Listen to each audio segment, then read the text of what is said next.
Welcome to my channel. இதை பிடித்திருந்தால் like பண்ணுங்கள், ஷேர் பண்ணுங்கள், சப்ஸ்கிரைப் பண்ணுங்கள். அஸ்ஸலாமு அலைக்கும் வரஹ்மத்துல்லாஹி வபரகாத்துஹு. அல்ஹம்துலில்லாஹி ரப்பில் ஆலமீன். ஹதிஜா ரலியல்லாஹு அவர்களை பற்றி நாம் நேற்று வீடியோவில் பார்த்திருக்கின்றோம்.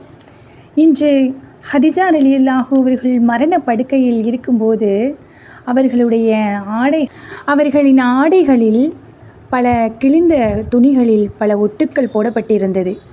கிரா குகையில் வஹியை வாங்கி வந்த ஜம்மிலூனி என்னை போர்த்துங்கள் என்று அருமை கணவரிடம் கூறும்போது கண்மணி நபி ஸல்லல்லாஹு அலைஹி வஸல்லம் அவர்கள் சொன்னபோது 7 போர்வையை ஒன்றன் பின் ஒன்றாக எடுத்து திருநபியின் பொன்மேனியை போர்த்திய ஹதிஜா ரலியல்லாஹு அவர்களின் மரண நேரத்தில் உடலை முழுமையாக போர்த்த முடியல.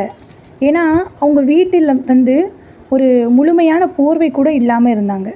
அந்த அளவுக்கு ஏழ்மையில் இருந்தாங்க ஹதிஜா ரலியல்லாஹு அவர்கள் வீட்டில். கடைசி காலத்தில் கூட நபி ஸல்லல்லாஹு அலைஹி வஸல்லம் அவர்களின் மடியில்தான் ஹதிஜா ரலியல்லாஹு அவர்கள் தங்களின் கடைசி பயணத்தையே முடித்தார்கள். அந்த நேரத்தில் நபி ஸல்லல்லாஹு அலைஹி வஸல்லம் அழுதார்கள். கண்மணி நபியின் கண்ணீர் துளிகள் ஹதிஜா ரலியல்லாஹு அவர்களின் கன்னங்களில் தெரித்து விழுந்தது. மரணம் படுக்கையில் இருந்த ஹதிஜா ரலியல்லாஹு அவர்கள் நபியினை பார்த்து, எனது ஆருயிரே, ஏன் அழுகின்றீர்கள் என்று கேட்டபோது, என் அருமை மனைவியே, உங்களுக்கு கஃன் துணி வாங்கக்கூட என்னிடம் பணம் இல்லையே என்றார்கள்.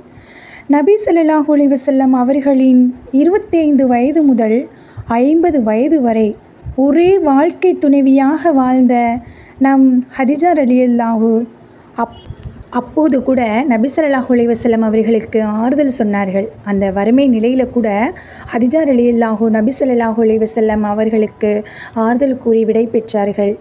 இன்ஷா அல்லாஹ் நாளைக்கு ஹதிஜா ரலியல்லாஹுடைய பாதி பதிவை போடுகிறேன். இன்ஷா அல்லாஹ் ஷேர் பண்ணி, லைக் பண்ணி, சப்ஸ்கிரைப் பண்ணிக்கோங்க. இன்ஷா அல்லாஹ். அஸ்ஸலாமு அலைக்கும் வரஹ்மத்துல்லாஹி வபரகாத்துஹு.